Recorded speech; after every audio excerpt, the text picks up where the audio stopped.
ओम शांति। आज बाबा के 24/1/21 की अव्यक्त वाणी है, जिसकी रिवाइज तारीख है 17/10/87। आज की अव्यक्त वाणी का टाइटल है ब्राह्मण जीवन का श्रृंगार, पवित्रता। सबसे पहले इस अव्यक्त वाणी का हम सारांश सुनेंगे। आज विशेष बाबा ने इस अव्यक्त वाणी में पवित्रता की परिभाषा, पवित्रता की गहनता और महीनता पर प्रकाश डाला है। पवित्रता का फाउंडेशन मजबूत होगा तो बाबा ने कहा पूजनीय बन सकते हैं। तो आज बाबा ने सारे विश्व में से कितने थोड़े अमूल्य रत्न ऐसे हैं जो पूजनीय बन सकते हैं। बाबा ने कहा ऐसी पूजनीय आत्मा जैसे जहान के नूर हैं, उनके परिवर्तन होने से विश्व परिवर्तन होता है। ये महान महत्व वाली आत्माएं हैं जो पवित्र हैं। पूजनीय बनने का विशेष आधार ही बाबा ने पवित्रता के ऊपर बताया है। तो पवित्रता में भी सर्व प्रकार की पवित्रता।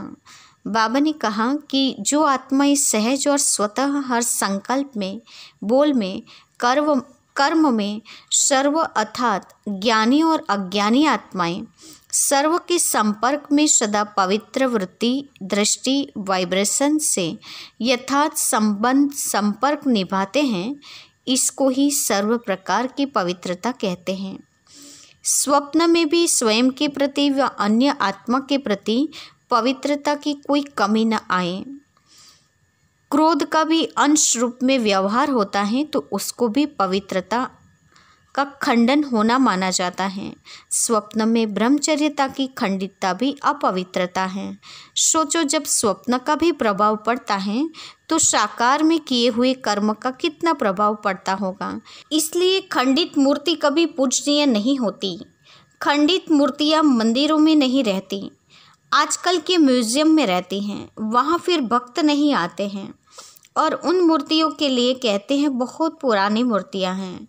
तो उन्होंने स्थूल अंगों के खंडित होने को खंडित कह दिया, लेकिन वास्तव में किसी भी प्रकार की पवित्रता में खंडन होता है तो वह पूज्य पद से खंडित हो जाते हैं। ऐसे चारों प्रकार की पवित्रता विधि पूर्वक में हो तो पूजा भी विधि पूर्वक होती हैं। वास्तव में बाबा ने कहा मन, वाणी, कर्म और स्वप्न में पवित्रता, इसको कहेंगे संपूर्ण पवित्रता। तो सोचना नहीं पड़ेगा, लेकिन पवित्रता की धारणा स्वतः ही यथार्थ संकल्प, बोल, कर्म और स्वप्न में आ जाती हैं। यथार्थ अर्थात एक तो युक्ति युक्त, दूसरा यथार्थ अर्थात हर संकल्प में अर्थ होगा, बिना अर्थ का संकल्प नहीं होगा। ऐसे नहीं कि मैंने तो बोल दिया, निकल गया, कर लिया, ऐसे नहीं। ऐसी पवित्र आत्मा सदा हर कर्म में अर्थात दिनचर्या में यथार्थ युक्ति युक्त रहती हैं। ऐसी आत्माएं पूजनीय बन सकती हैं। अगर ब्राह्मण जीवन की बनी हुई दिनचर्या प्रमाण कोई भी कर्म यथार्थ व निरंतर नहीं करते तो उसके अंतर के कारण पूजा में भी अंतर पड़ेगा। मानो कोई अमृत वेले उठने की दिनचर्या में विधि पूर्वक नहीं चलते तो पूजा में भी उनके पुजारी भी उस विधि से नीचे ऊपर कर लेते हैं। पुजारी भी समय पर उठकर पूजा नहीं करेगा, जब आया तब कर लेगा। अमृत वेले जागृत स्थिति से नहीं करते, मजबूरी से या सुस्ती से करते हैं तो पुजारी भी मजबूरी से या सुस्ती से पूजा करेंगे, विधि पूर्वक पूजा नहीं करेंगे। ऐसे हर दिनचर्या के कर्म का प्रभाव पूजनीय बनने में पड़ता है। तो विधि पूर्वक न चलना, कोई भी दिनचर्या में ऊपर नीचे होना, ये भी अपवित्रता का अंश बाबा ने बताया है। आलस्य और अलबेलापन भी एक विकार है। साथ ही बाबा ने कहा कि पवित्रता ब्राह्मण जीवन का श्रृंगार है। पवित्रता का श्रृंगार प्रत्यक्ष होना चाहिए। चेहरे और चलन से, आपके फीचर्स से नयनों में पवित्रता की झलक हो, मुख पर पवित्रता की मुस्कुराहट हो और कोई बात नजर न आए। तो बाबा ने पवित्रता के श्रृंगार से श्रृंगारी हुई मूर्ति देखी। तो आज की विशेष इस अव्यक्त वाणी में बाबा ने पवित्रता को फाउंडेशन बताया। पवित्रता एक ऐसी सूक्ष्म चीज़ है जिसको उठाने से हम पूजनीय स्थिति पर पहुंच सकते हैं। तो पवित्रता की परिभाषा आज बाबा ने बहुत गहनता से स्पष्ट की है। अब हम मूल्य की शुरुआत करेंगे। आज की अव्यक्तवाणी का टाइटल है फिर से ब्राह्मण जीवन का श्रृंगार पवित्रता।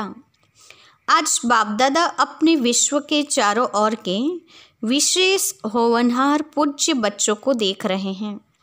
सारे विश्व में से कितने थोड़े अमूल्य रत्न पूजनीय बने हैं। पूजनीय आत्माएं ही विश्व के लिए विशेष जहान के नूर बन जाते हैं। जैसे इस शरीर में नूर नहीं तो जहान नहीं, ऐसे विश्व के अंदर पूजनीय जहान के नूर आप श्रेष्ठ आत्माएं नहीं तो विश्व का भी महत्व नहीं। सवर्ण युग व आदि युग व सतोप्रधान युग, नया संसार आप विशेष आत्माओं से आरंभ होता है। नए विश्व के आधारभूत पूजनीय आत्माएं आप हो, तो आप आत्माओं का कितना महत्व है। आप पूज्य आत्माएं संसार के लिए नई रोशनी हो। आपकी चढ़ती कला विश्व को श्रेष्ठ कला में लाने के लिए निमित्त बनती हैं। आप गिरती कला में आते हो तो संसार की भी गिरती कला होती है। आप परिवर्तन होते हो तो विश्व भी परिवर्तन होता है। इतने महान व महत्व वाली आत्माएं हों। आज बाप दादा सर्व बच्चों को देख हर्षित हो रहे हैं। ब्राह्मण बनना अर्थात पूज्य बनना, क्योंकि ब्राह्मण सो देवता बनते हैं और देवताएं अर्थात पूजनीय। सभी देवताएं पूजनीय तो हैं, फिर भी नंबरवार जरूर हैं। किन देवताओं की पूजा विधि पूर्वक और नियमित रूप से होती है और किन्हों की पूजा विधि पूर्वक नियमित रूप से नहीं होती। किन्हों के हर कर्म की पूजा होती है और किन्हों के हर कर्म की पूजा नहीं होती है।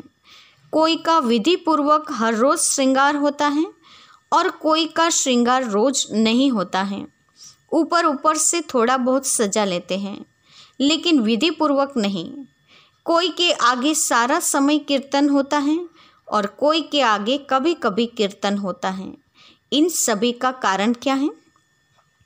ब्राह्मण तो सभी कहलाते हैं, ज्ञान योग की पढ़ाई भी सभी करते हैं, फिर भी इतना अंतर क्यों? धारणा करने में अंतर है। फिर भी विशेष कौन सी धारणा के आधार पर नंबरवार होते हैं? तो जानते हो, पूजनीय बनने का विशेष आधार पवित्रता के ऊपर है।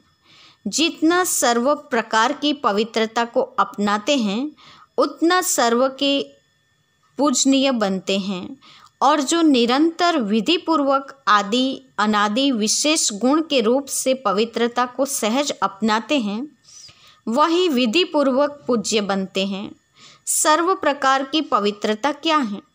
जो आत्माएं सहज स्वतः हर संकल्प में, बोल में, कर्म में सर्व अर्थात ज्ञानी और अज्ञानी आत्माएं सर्व के संपर्क में सदा पवित्र वृत्ति, दृष्टि, वाइब्रेशन से यथार्थ संपर्क संबंध निभाते हैं, इसको ही सर्व प्रकार की पवित्रता कहते हैं। स्वप्न में भी स्वयं के प्रति व अन्य कोई आत्मा के प्रति सर्व प्रकार की पवित्रता में से कोई कमी न हो। मानो स्वप्न में भी ब्रह्मचर्य खंडित होता है व किसी आत्मा के प्रति किसी भी प्रकार की ईर्ष्या व आवेश के वश कर्म होता है या बोल निकलता है, क्रोध या क्रोध के अंश रूप में भी व्यवहार होता है, तो इसको भी पवित्रता का खंडन माना जाएगा। सोचो, जब स्वप्न का भी प्रभाव पड़ता है तो साकार में भी किए हुए कर्म का कितना प्रभाव पड़ता होगा। इसलिए खंडित मूर्ति कभी पूजनीय नहीं होती। खंडित मूर्तियां मंदिरों में नहीं रहती, आजकल के म्यूजियम में रहती हैं।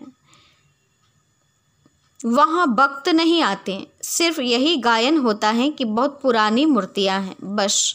उन्होंने स्थूल अंगों के खंडित को खंडित कह दिया, लेकिन वास्तव में किसी भी प्रकार की पवित्रता में खंडन होता है तो वह पूज्य पद से खंडित हो जाते हैं। ऐसे चारों प्रकार की पवित्रता विधि पूर्वक है तो पूजा भी विधि पूर्वक होती है। मन, वाणी, कर्म में सर्वसंबंध संपर्क आ जाता है और स्वप्न में भी पवित्रता, इसको कहते हैं संपूर्ण पवित्रता।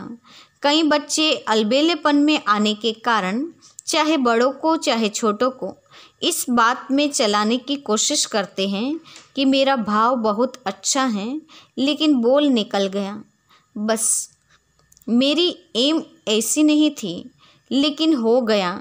या कहते हैं कि हंसी मजाक में कह दिया अथवा कर दिया। यह भी चलाना है, इसलिए पूजा भी चलाने जैसी होती है। यह अलबेलापन संपूर्ण पूज्य स्थिति को नंबरवार में ले आता है।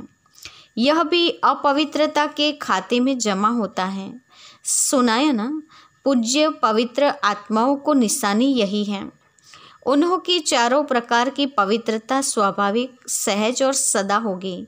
उनको सोचना नहीं पड़ेगा, लेकिन पवित्रता की धारणा स्वतः ही यथार्थ संकल्प, बोल, कर्म और स्वप्न लाती हैं। यथार्थ अर्थात एक तो युक्तियुक्त, दूसरा यथार्थ अर्थात हर संकल्प में अर्थ होगा, बिना अर्थ नहीं होगा। ऐसे नहीं कि ऐसे ही बोल दिया, निकल गया, कर लिया, हो गया। ऐसी पवित्र आत्मा सदा हर कर्म में अर्थात दिनचर्या में यथार्थ युक्ति युक्त रहती हैं। इसीलिए पूजा भी उनके हर कर्म की होती है, अर्थात पूरे दिनचर्या की होती हैं। उठने से लेकर सोने तक भिन्न भिन्न कर्म के दर्शन होते हैं।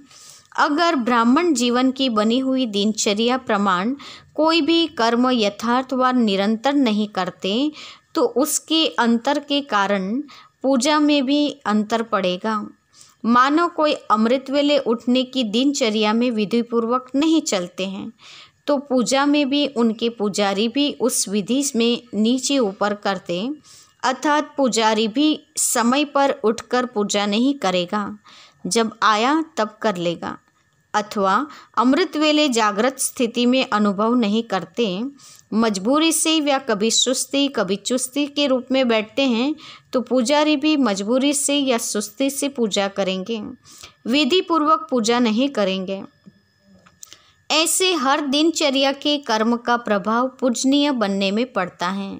विधि पूर्वक न चलना, कोई भी दिनचर्या से ऊपर नीचे होना, यह भी अपवित्रता के अंश में गिनती होता है, क्योंकि आलस्य और अलबेलापन भी विकार हैं। जो यथार्थ कर्म नहीं है वह विकार हैं, तो अपवित्रता का अंश हो गया ना। इस कारण पूज्य पद में नंबरवार हो जाते हैं। तो फाउंडेशन क्या रहा? पवित्रता। पवित्रता की धारणा बहुत महीन है। पवित्रता के आधार पर ही कर्म की विधि और गति का आधार है। पवित्रता सिर्फ मोटी बात नहीं है। ब्रह्मचारी रहें या निर्मोही हो गए, सिर्फ इसको ही पवित्रता नहीं कहेंगे। पवित्रता ब्राह्मण जीवन का श्रृंगार है। तो इस हर समय पवित्रता के श्रृंगार की अनुभूति चेहरे से, चलन से औरों को हो, दृष्टि में, मुख में, हाथों में, पाँवों में सदा पवित्रता का श्रृंगार प्रत्यक्ष हो। कोई भी चेहरे तरफ देखें तो फीचर्स से उन्हें पवित्रता अनुभव हो। जैसे और प्रकार के फीचर्स वर्णन करते हैं, वैसे यह वर्णन करें कि इनके फीचर्स से पवित्रता दिखाई देती हैं। नयनों में पवित्रता की झलक है, मुख पर पवित्रता की मुस्कुराहट है और कोई बात उन्हें नजर न आए। इसको कहते हैं पवित्रता के श्रृंगार से श्रृंगारी हुई मूरत। समझा? पवित्रता की तो और भी बहुत गुह्यता है, वह फिर सुनाते रहेंगे। जैसे कर्मों की गति गहन है, पवित्रता की परिभाषा भी बड़ी गुह्य है और पवित्रता ही फाउंडेशन है। अच्छा, आज गुजरात आया है। गुजरात वाले सदा हल्केपन में नाचते और गाते हैं, चाहे शरीर में कितने भी भारी हों, लेकिन हल्के बन नाचते हैं। गुजरात की विशेषता है सदा हल्का रहना, सदा खुशी में नाचते रहना और बाप के व अपने प्राप्तियों के गीत गाते रहना। बचपन से ही नाचते गाते अच्छा है। ब्राह्मण जीवन में क्या करते हो? ब्राह्मण जीवन अर्थात मौजों के जीवन। गरबा रास करते हो तो मौज में आ जाते हो ना। अगर मौज में ना आए तो ज़्यादा कर नहीं सकेंगे। मौज मस्ती में थकावट नहीं होती है, अथक बन जाते हैं। तो ब्राह्मण जीवन अर्थात सदा मौज में रहने के जीवन, यह है स्थूल मौज। और ब्राह्मण जीवन की है मन की मौज। सदा मन की मौज में नाचना और गाना है। वह लोग हल्के बन नाचते गाने के अभ्यासी हैं, तो इन्हों को ब्राह्मण जीवन में भी डबल लाइट यानी हल्का बनने में मुश्किल नहीं होती हैं। तो गुजरात अर्थात सदा हल्के रहने के अभ्यासी कहो, वरदानी कहो, तो सारे गुजरात को वरदान मिल गया, डबल लाइट यानी हल्कापन। मुरली द्वारा भी वरदान मिलते हैं ना, सुना है ना। आपकी इस दुनिया में यथाशक्ति यथासमय होता है, यथा और तथा। और वतन में तो यथा तथा की भाषा ही नहीं। यहाँ दिन भी तो रात भी देखना पड़ता है। वहाँ न दिन न है रात, न सूर्योदय होता है न चंद्रमा, दोनों से परे आना तो वहाँ है ना। बच्चों ने रूहानियत में कहा ना कि कब तक। बाप दादा कहते हैं कि आप सभी कहो कि हम तैयार हैं तो अभी कर लेंगे, फिर कब का तो सवाल ही नहीं। कब तब तक हैं जब तक सारी माला तैयार नहीं हुई हैं। अभी नाम निकालने बैठते हो तो 108 में भी सोचते हो कि यह नाम डालें व नहीं। अभी 108 की माला में भी सभी वही 108 बोले नहीं, फ़र्क हो जाएगा।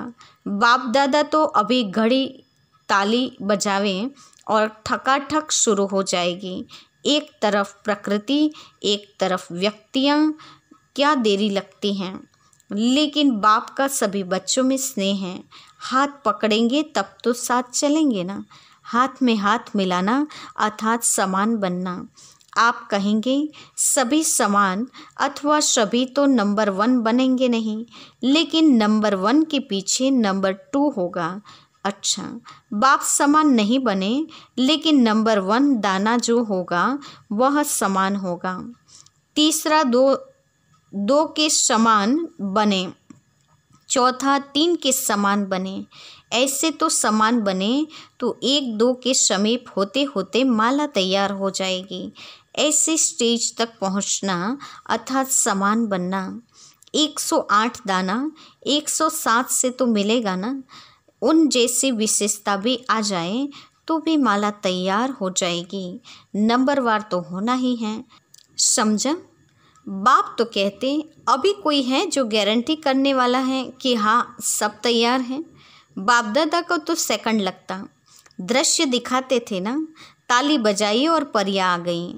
अच्छा, चारों ओर के परम पूज्य श्रेष्ठ आत्माओं को सर्व संपूर्ण पवित्रता के लक्ष्य तक पहुँचने वाले तीव्र पुरुषार्थी आत्माओं को, सदा हर कर्म में विधि पूर्वक कर्म करने वाले सिद्धि स्वरूप आत्माओं को, सदा हर समय पवित्रता के श्रृंगार में सजी हुई विशेष आत्माओं को बाप दादा का स्नेह संपन्न याद प्यार स्वीकार हो। हम बच्चों की ओर से भी बाबा को याद प्यार और नमस्ते। पार्टियों से मुलाकात। पहले पॉइंट, विश्व में सबसे ज़्यादा श्रेष्ठ भाग्यवान अपने को समझते हो। सारा विश्व जिस श्रेष्ठ भाग्य के लिए पुकार रहा है कि हमारा भाग्य खुल जाए, आपका भाग्य तो खुल गया। इससे बड़ी खुशी की बात और क्या होगी। भाग्य विधाता ही हमारा बाप है, ऐसा नशा है ना। जिसका नाम ही भाग्य विधाता है, उसका भाग्य क्या होगा। इससे बड़ा भाग्य कोई हो सकता है। तो सदा यह खुशी रहे कि भाग्य तो हमारा जन्मसिद्ध अधिकार हो गया। बाप के पास जो भी प्रॉपर्टी होती हैं बच्चे उसके अधिकारी होते हैं। तो भाग्य विधाता के पास क्या है? भाग्य का खजाना। उस खजाने पर आपका अधिकार हो गया तो सदैव वाह मेरा भाग्य और भाग्य विधाता बाप, यही गीत गाते खुशी में उड़ते रहो। जिसका इतना श्रेष्ठ भाग्य हो गया उसको और क्या चाहिए? भाग्य में सब कुछ आ गया। भाग्यवान के पास तन मन धन जन सब कुछ होता है। श्रेष्ठ भाग्य अर्थात अप्राप्त कोई वस्तु नहीं। कोई अप्राप्ति है? मकान अच्छा चाहिए, कार अच्छी चाहिए? नहीं। जिसको मन की खुशी मिल गई उससे सर्व प्राप्तियाँ हो गई। कार तो क्या, लेकिन कारून का खजाना मिल गया। कोई अप्राप्त वस्तु ही है नहीं। ऐसे भाग्यवान हो। विनाशी इच्छा क्या करेंगे? तो आज है कल है नहीं, इसकी इच्छा क्या रखेंगे? इसीलिए सदा अविनाशी खजाने की खुशियों में रहो जो अब भी हैं और साथ में भी चलेगा। यह मकान, कार व पैसे साथ नहीं चलेंगे, लेकिन यह अविनाशी खजाना अनेक जन्म साथ रहेगा। कोई छीन नहीं सकता, कोई लूट नहीं सकता। स्वयं भी अमर बन गए और खजाने भी अविनाशी मिल गए। जन्म जन्म यह श्रेष्ठ प्रारब्ध रहेगी। कितना बड़ा भाग्य है जहाँ कोई इच्छा नहीं, इच्छा मात्रम अविद्या वाली स्थिति है। ऐसा श्रेष्ठ भाग्य भाग्य विधाता बाप द्वारा प्राप्त हो गया। दूसरी पॉइंट, अपने को बाप के समीप रहने वाली श्रेष्ठ आत्मा या अनुभव करते हो। बाप के बन गए, यह खुशी सदा रहती है। दुख की दुनिया से निकल सुख के संसार में आ गए। दुनिया दुख में चिल्ला रही है और आप सुख के संसार में सुख के झूले में झूल रहे हो। कितना अंतर है। दुनिया ढूंढ रही है और आप कितना मिलन मना रहे हो। तो सदा अपनी सर्व प्राप्तियों को देख हर्षित रहो। क्या क्या मिला है उसको लिस्ट निकालो तो बहुत लंबी लिस्ट निकल जाएगी। क्या क्या मिला है? तन में खुशी और तन की तंदुरुस्ती है। मन में शांति मिली तो शांति मन की विशेषता है। और धन में इतनी शक्ति आई जो दाल रोटी 36 प्रकार के समान अनुभव हों। ईश्वरीय याद में दाल रोटी भी कितनी श्रेष्ठ लगती हैं। दुनिया के 36 प्रकार हों और आपकी दाल रोटी हो तो भी श्रेष्ठ क्या लगेगा? दाल रोटी अच्छी है क्योंकि प्रसाद है ना। जब भोजन बनाते हो तो याद में बनाते हो, याद में खाते हो तो प्रसाद हो गया।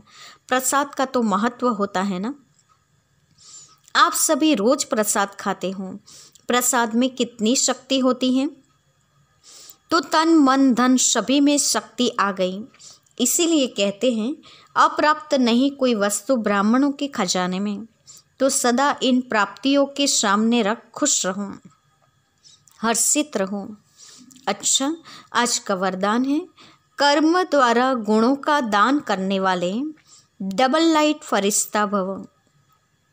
कर्म द्वारा गुणों का दान करने वाले डबल लाइट फरिश्ता भव। वरदान का स्पष्टीकरण है, जो बच्चे कर्मणा द्वारा गुणों का दान करते हैं उनकी चलन और चेहरा दोनों ही फरिश्ते की तरह दिखाई देते हैं। वे डबल लाइट अर्थात प्रकाशमय और हल्केपन की अनुभूति करते हैं। उन्हें कोई भी बोझ महसूस नहीं होता। हर कर्म में मदद की महसूसता होती है, जैसे कोई शक्ति चला रही है। हर कर्म द्वारा महादानी बनने के कारण उन्हें सर्व के आशीर्वाद व सर्व के वरदानों की प्राप्ति का अनुभव होता है। आज का स्लोगन है, सेवा में सफलता का सितारा बनो, कमज़ोर नहीं। सेवा में सफलता का सितारा बनो, कमज़ोर नहीं। अच्छा, ओम शांति।